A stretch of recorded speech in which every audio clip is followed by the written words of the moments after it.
Flying. That's right. You started as a glider pilot, is that Right. And so that was part of the. How did you get trained as a glider pilot?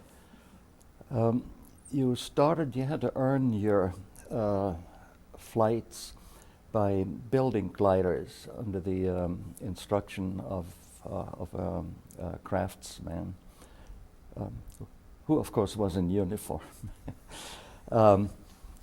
And you start training for your first wing.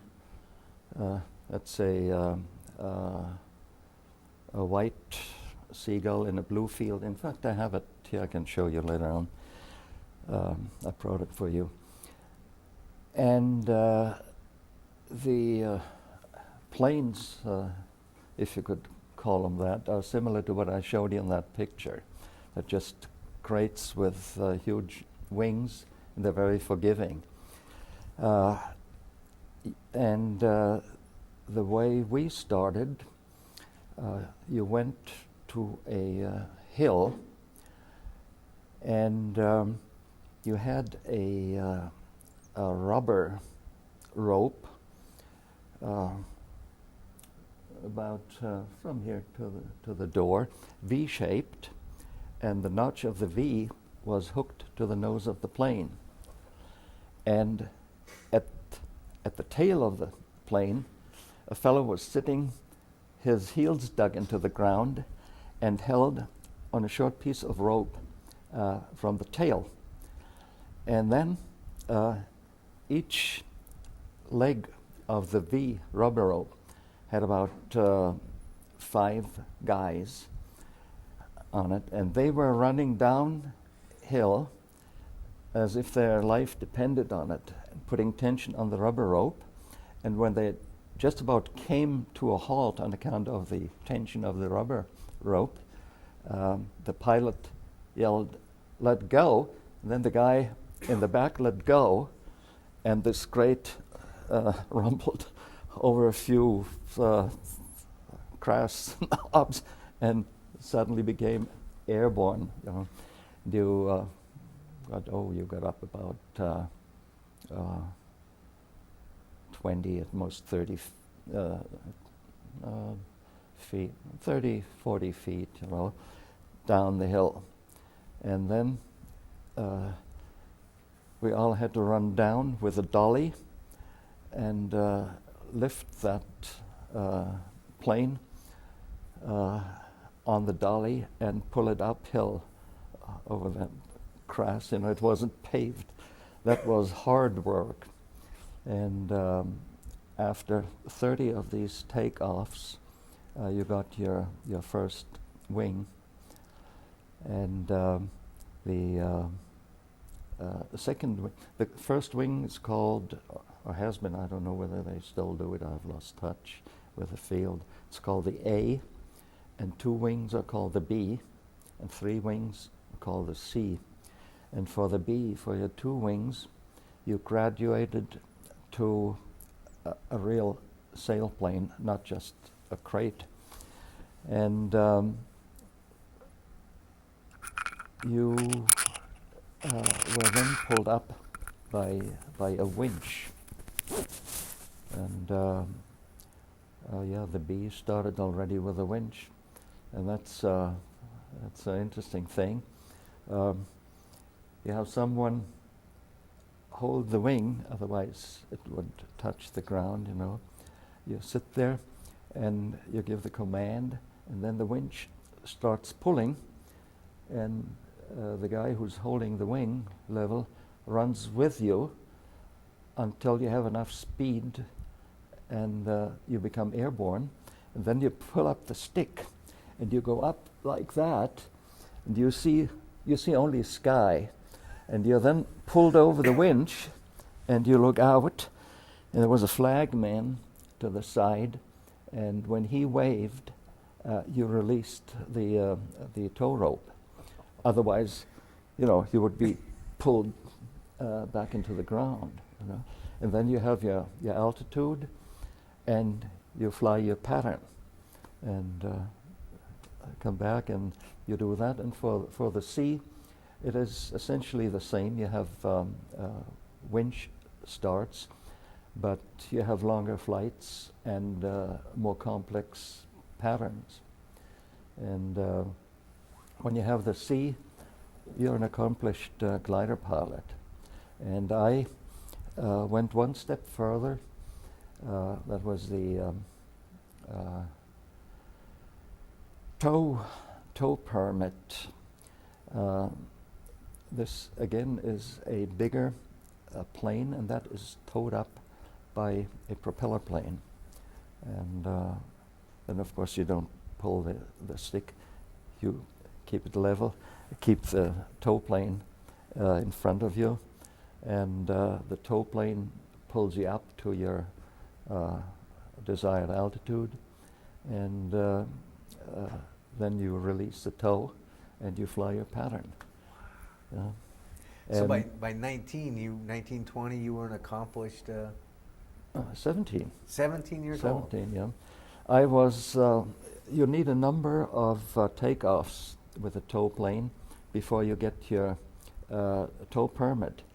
And I missed one takeoff because by that time I was drafted to the Air Force. So that I didn't get the tow permit. Yeah. I crashed 2 planes. Yeah. The first one was one of these crates. That was my stupidity. But the second one, I could have actually gotten killed there. And I attribute my survival to my cool and my flying skills. Yeah, that's the second one. We were training at a military air base, and on the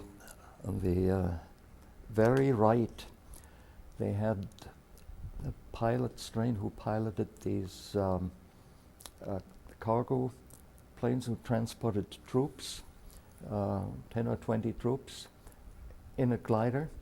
The glider is towed by a propeller plane, and gosh, I tell you, these guys, they practiced, they were flying. It was the air base, and then they dove down like a dive bomber with that glider, and just a few feet above ground, they pulled up and set her down right then and there.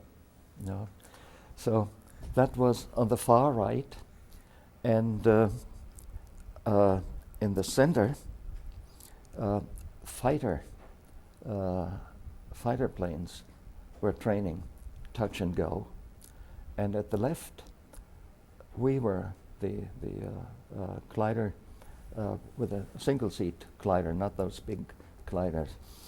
And I was supposed to get a high start. I was supposed to be pulled to maximal altitude to fly my pattern. And because I was fairly advanced at the time. And the winch was about 300 yards ahead. We had winch starts, you know. And the sergeant, who was an Air Force sergeant who was supervising this, he was a mean-spirited, short-tempered guy. And I was supposed to get the first takeoff of the day. And there was a telephone line from the sergeant who stood right next to the plane to the winch. And there was also a flag for flag signals. And the telephone line hadn't been laid yet because it was the first takeoff of the day. And so he got mad. He grabbed the flag and gave flag signals. And the poor guy at the winch didn't recognize it. He didn't respond. So the sergeant threw that flag to the ground with such force that the handle broke. And that, of course, didn't make me any easier because it was one of my test flights for the sea, for the third wing. And anyway, somehow we got the signal that the winch was ready to pull me up. And as I said, to the right of me were the fighters and the big sailplanes being pulled up. And so I couldn't turn right. To the left was a forest, tall fir trees. And I was to fly my pattern over those fir trees and then fly back to the start and put her down there. So the winch started to pull. As soon as I was airborne, I pulled the stick up. I got up like this, looked in the sky. Suddenly I noticed that the winch stopped pulling. And I immediately straightened out the plane, or I would have stalled, you know. And I thought maybe there's a malfunction. Any second that guy must start pulling me again up to altitude. No, he didn't. That idiot at the winch didn't know what to do with me. He didn't know whether I was a beginner who should just get a hop or an advanced student who should go up to high altitude. And he did the most stupid thing of all, pulling me in between. You know, if I would have been at the winch and not know, is that guy a beginner or an advanced student, I would have pulled him just up for a hop, that he could have put the plane down again on the airfield. So I found myself too high to still land at the airstrip, but too low to fly my pattern. So I knew I couldn't turn, there were orchard ahead of me, so I had to turn around. I had to try to get back somehow, you know. So at half altitude, I veered to the left over the forest, and usually you have downdrafts over the forest. I was losing altitude, and I had made 180. I tried to get back to the base, to the starting point, but I pretty soon realized I don't have enough altitude. So I made another 90-degree turn toward the airstrip, airbase, and I pampered the plane. I was, I don't know, about, let's say about 30 yards, 30, 40 yards over the treetops, but inside. And I knew if I tried to maintain altitude, I would just stall and come down. So I pushed the nose down and gained speed, and right over the tree tips, I leveled out and nursed the plane to the edge of the forest. I faced another problem. At the left side, Heinkel 111 bombers were parked. You know, they were to the left of us. So, with the last bit of speed, I made it to the edge of the forest. I dove down again, pushed the plane down a foot above the concrete, and right in front of me was that big Heinkel bomber, but I had enough speed from that last dive to lift her, get her over that Heinkel bomber. But now I was coming across the field, you know, I couldn't make another 90 degrees. And by that time, I was a little nervous. I was a 17-year-old kid. And I had forgotten to pull out the landing flaps in all this excitement, trying to avoid the bomber. And I hopped over the bomber and pushed her down, and she was kicked up again. It was boom, boom, boom. It was a rough landing, and the skid broke. So that was my adventure in the air. Yeah. So because of your flying experience, is that why you got drafted, or was it a certain age that people got drafted? Well, everybody got drafted. But because I had that flight training, of course, I was predestined for the Air Force, for the Luftwaffe. And I volunteered for the Air Force. Not that I was particularly brave, because if I had not volunteered for the Air Force, I would have been drafted to the infantry. And all my flying talent would have been for naught. Well, it turned out it was anyway, because I was drafted in August '44 at the age of 17. I turned 18 in October. And I went to the Air War Academy. We had 5 of those. The one I went to was the Air War Academy number 3 in Saxonia, between the cities of Leipzig and Dresden. And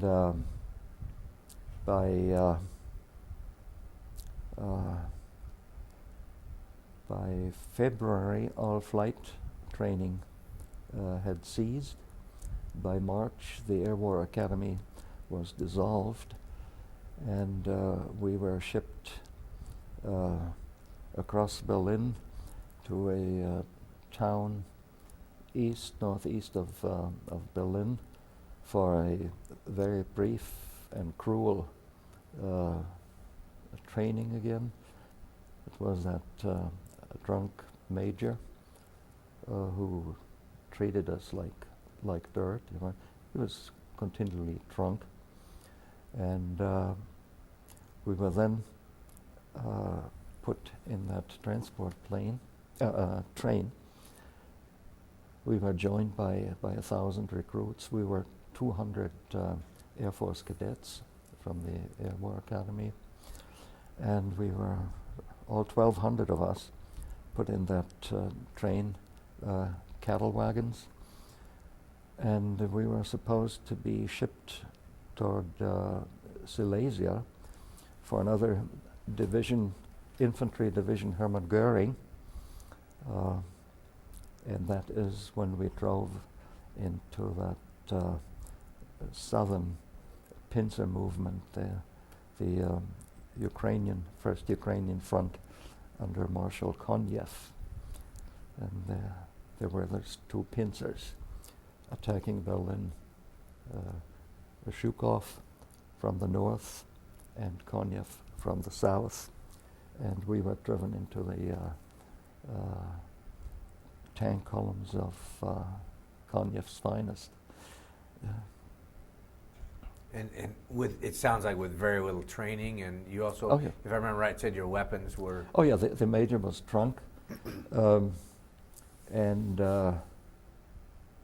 incredibly, he collected our weapons, which were rifles, and locked them in the last wagon of the train.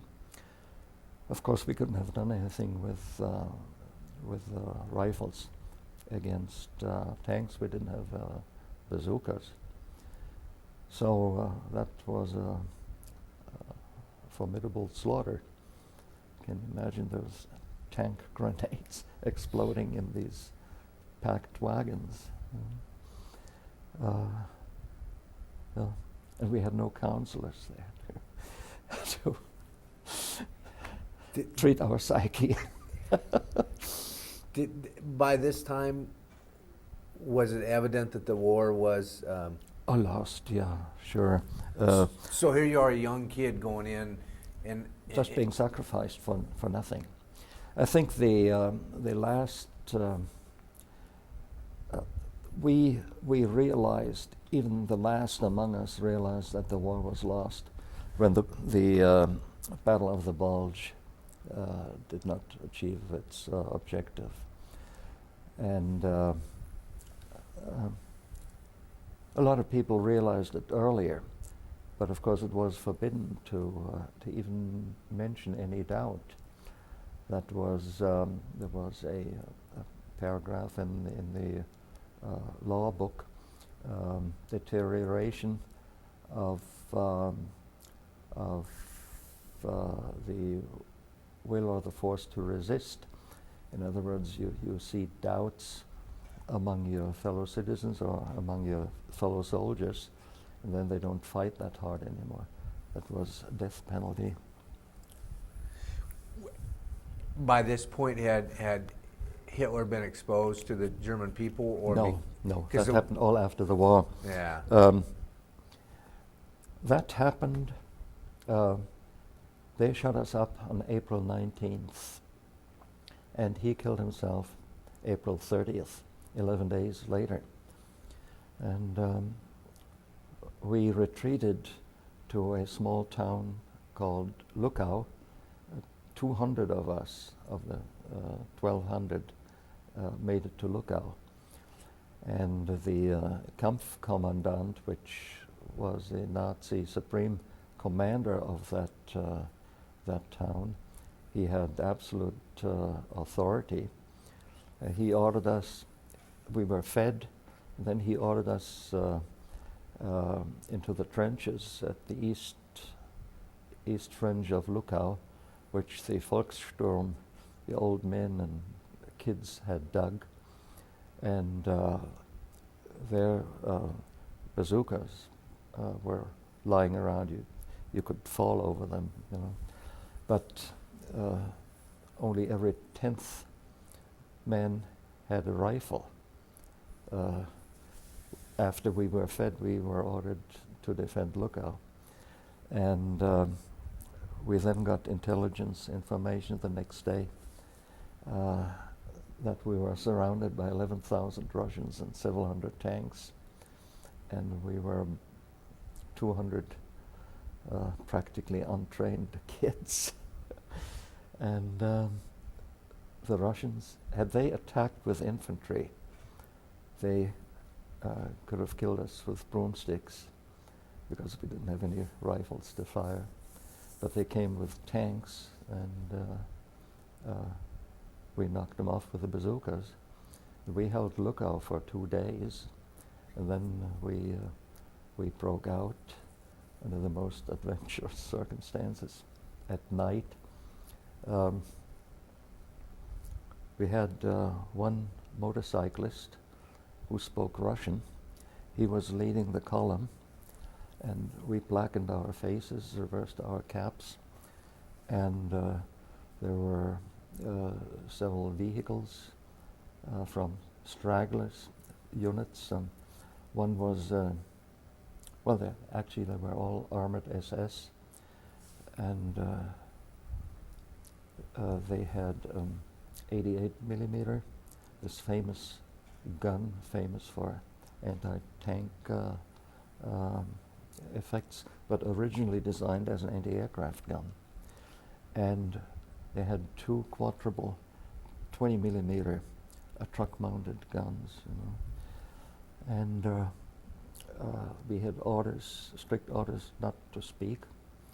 And we drove right through the Russian lines. I could see the silhouettes of the Russian tanks. I could see the glimmer of the cigarettes of the Russian soldiers. And we drove right through. And that ruse worked, of course, as long as it was dark and when it got light. It was another matter. We got shut up again. And I had to admire these SS guys at a time when everybody thought only of survival. The war was lost and over.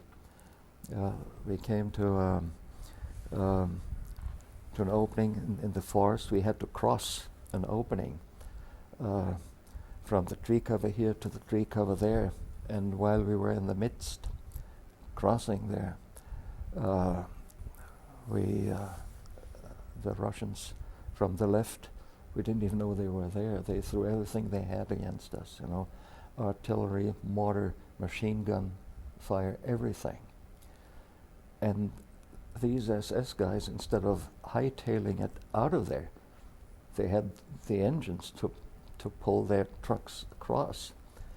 They stopped in the middle of it, and the 88 millimeter was put down, swung around, and the two trucks with the 20 millimeter quadruple fired against the Russians. We saw those stately trees just come down like matchsticks and gave us a chance to cross.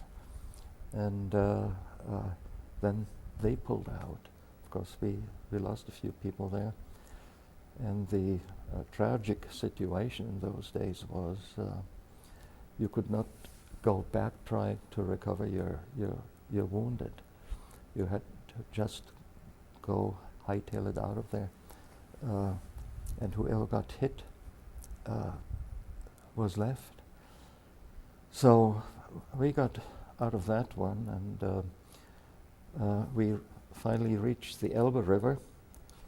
By then the SS, the vehicles had left us, and we cadets and surviving recruits were left. We marched, always chased by Russian tanks. We heard the cannon thunder in the distance, sometimes not so distant.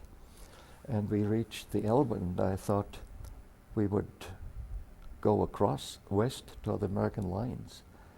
But somehow the leader of our straggling group, a captain, went up the Elbe River, which is in southeasterly direction toward Czechoslovakia.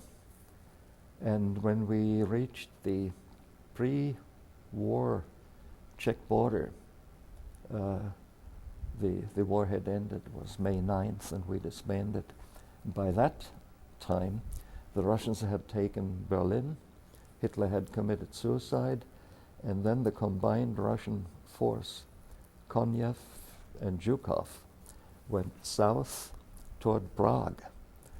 And everything that was east of that wide path of Russian armor and troops was cut off from Germany, and little old me among them. And we were then dismissed, and I was on my own. And that was May 9th, in the wee hours of the morning, and on May 21st, I arrived home in Wiesbaden, sick, emaciated, but I had it made without ever having seen the inside of a Teodoliu camp. Where did you face the Russian that you had, that you fooled them with your... There were 200 kilometers. The 500 miles that I had to make to my hometown were 200 miles Russian-occupied kilometers, 100 kilometers no man's land, and 200 kilometers American-occupied. And it was in those first 200 kilometers. The Russians, of course, the moment of the capitulation, all the troops that were cut off east of that Russian thrust toward Prague disappeared into the woods, into the mountains. So the Russians set a trap. They gave strict orders not to bother German soldiers. We could be robbed of watches and everything, but let them go, you know. And of course the word spread, and then everybody came out of the woods and the roads, and then the Russian trap snapped shut, and only very few survived the Russian prisoner of war confinement. The Russians kept them. It's against the Geneva Convention. Of course, they never signed the Geneva Agreement. Our last people came back 10 years after the war, if they came back at all. In Stalingrad, for example, where the 6th Army was annihilated, was 300,000 men, 6th Army, and 100,000 finally surrendered out of ammunition, out of food. 90, more exactly, a little over 90,000 surrendered, and 5,000 came back. You know, people don't know that here, and in those days nobody cared. And yeah, but in any event, I ran into one trap there, and that was the last town where supposedly nobody could get through. And I turned because we heard, there were other stragglers, of course. We heard that the Russians had cavalry troops there scouting the forests and the fields for stragglers. And so I thought, well, the word was that this town, Marienberg, nobody could get through. So I figured, well, maybe not through, but let's go in. I needed information, intelligence, what in the world was going on there. Why doesn't anybody get through there? So I figured I go into Marienberg and find out. Maybe they blocked just the main roads, then I go through a side road. You know? And I didn't want to be shot down by a cavalry troop hunting for stragglers. So I went on a road and the road made a bend, and when I came around the bend, I saw a column of German prisoners, men, women, children, soldiers, guarded by Russian guards with submachine guns, driving them east. I was going west, you know. I thought, oh my gosh, that's it. And interestingly enough, the first guards didn't bother me, but the one at the end, he came with his Tommy gun and said something in Russian, you know, with a Tommy gun waving me to that column. And the column, while I passed them, said, oh, turn around, you can't get through. So I just reached in there and showed him that red postal savings book, in which each entry was marked with a stamp and the signature of a postal official. And of course the fatal blemish of that book, which was red, which is the communist color, but right on the front page was a big German eagle with a swastika. So I handed the booklet to him, backside front, and he was startled and opened it, and he saw all the signatures and stamps. So I didn't give him a chance to make up his mind. I just took it out of his hand, pocketed it, and marched on. I was the only one who got through there. Wow. Yeah. Those were the days. When I think back, I have to ask myself, did that really happen to you? Because it was exactly 57 years ago. To me, it is as if I had seen a movie or I read a book about this. It's hard to believe that one could go through all this. But in those days, it was survival of the fittest. You know, there was no Red Cross, there was no food, there were no rules of law. When the drunk Russians wanted to shoot German people, they just shot. We talked to a gentleman at Frank Wakajans, Waco, and he was with the American troops in Berlin, called off, and they were saying, you know, you got to let the Russians come in. Yeah. And he said, you know, the Germans didn't scare us. He said, when we saw the Russians, Yeah. he said, the Germans were nothing compared to what Yeah. I mean, the Russians, some people said, oh, the Russians, they only went after the Germans. He said they didn't care who it was, German, American, whoever, and they had some Yeah. scary adventures with them in Berlin. Yeah. And I tell you, I have seen in a potentiated way what you have seen here in Rwanda and Burundi and in Bosnia. My units, when we broke out of Lukau, we marched among these refugees who pulled wagons, overloaded little wagons with what they could carry and clogging the roads. And I saw the Russian soldateska in German villages and towns, killing and raping people. I have seen it, you know. And you either survive or you don't. And a lot of my buddies didn't, you know. And that, of course, was before, how do they call us, post-traumatic stress syndrome was invented. Either you survived or you didn't. It was that simple. Because you got back to your hometown. Your dad, is he gone already? No, I got home May 21st. It's one of the 3 days I celebrate. The first one is April 6th, when I came to this country in '53. The other is May 21st, when I reached home from the war. And the other is August 19th, my wedding day. Yeah.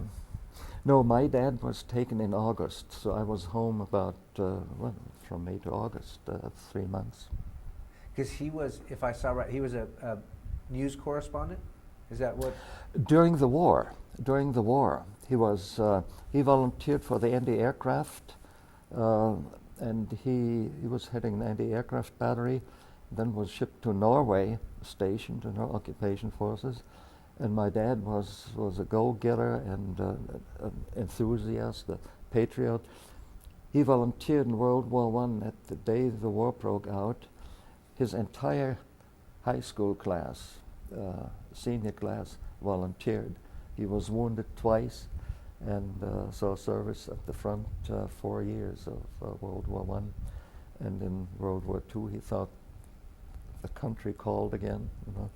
And he found it too boring in Norway, so he volunteered as a armed forces war reporter, because photography was one of his hobbies.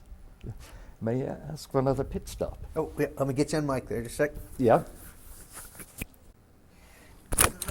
The one thing that was kind of interesting that you talked about that I've never heard about before, because again, being taught through our school system, and it actually is kind of a funny sounding term, denazification. Right. It sounds like you walk through a thing at the airport and you walk in one way. Right. What was that all about? These were laws that were formulated by the Allied occupational forces, that every party member had to go through this process. It was a little bit like being assumed guilty until proven innocent. Every party member, and of course the records were there, you know, from the Nazis, and all party members were forbidden to practice their profession until they had passed this court process. It wasn't a court, it was lay people. And with the millions of party members, of course, you can imagine the backlog. There were millions of people who had to go through. Schools, for example, there were only few teachers who were not party members. And only those could teach.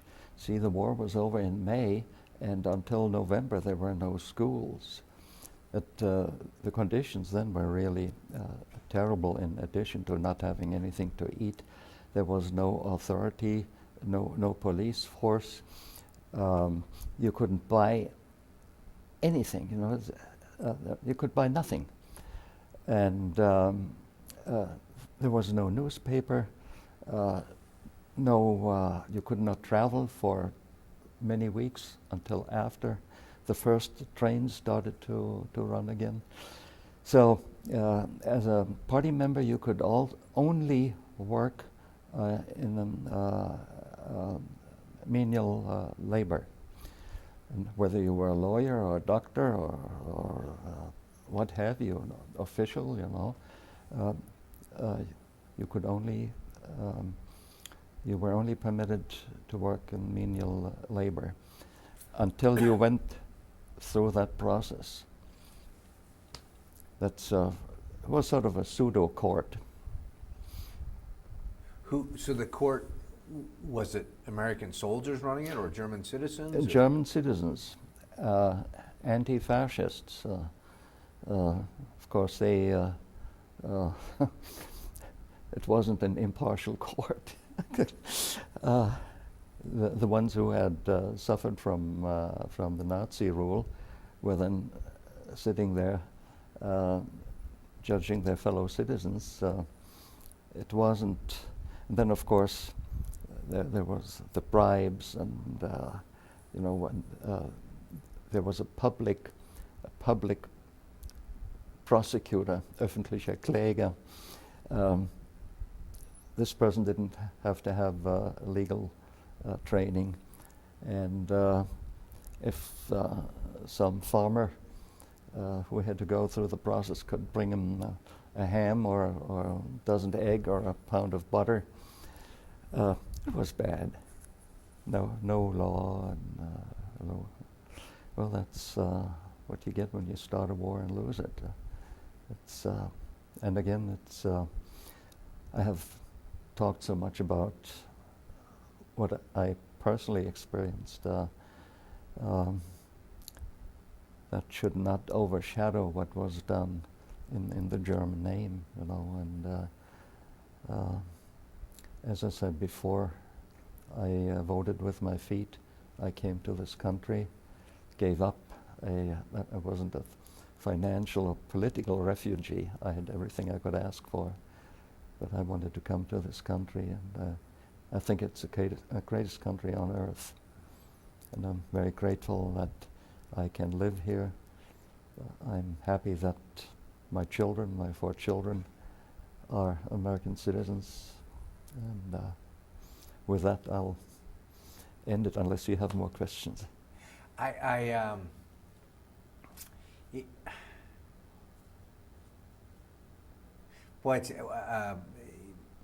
Yeah, one quick question, because this is one I asked all the American vets, which would be totally different in Germany.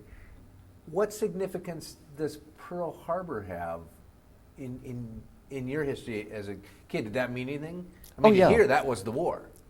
That was the beginning of the war. Well, sure. But yeah, well, at that time, we had already been. This was December 7th, 41, and we had been in war since September 1st, 39, and we had received reports. Of course, we were aware of the Lend-Lease Act, and we knew that President Roosevelt had given orders to his Navy to shoot and sink German submarines on sight before the war. And that, of course, struck us at the time as a peculiar neutrality. Although I should interject here, I think if Roosevelt did anything to get America into the war on the side of Great Britain, more power to him, because Hitler had to be stopped. And he had the superior perspective. He knew what was going on.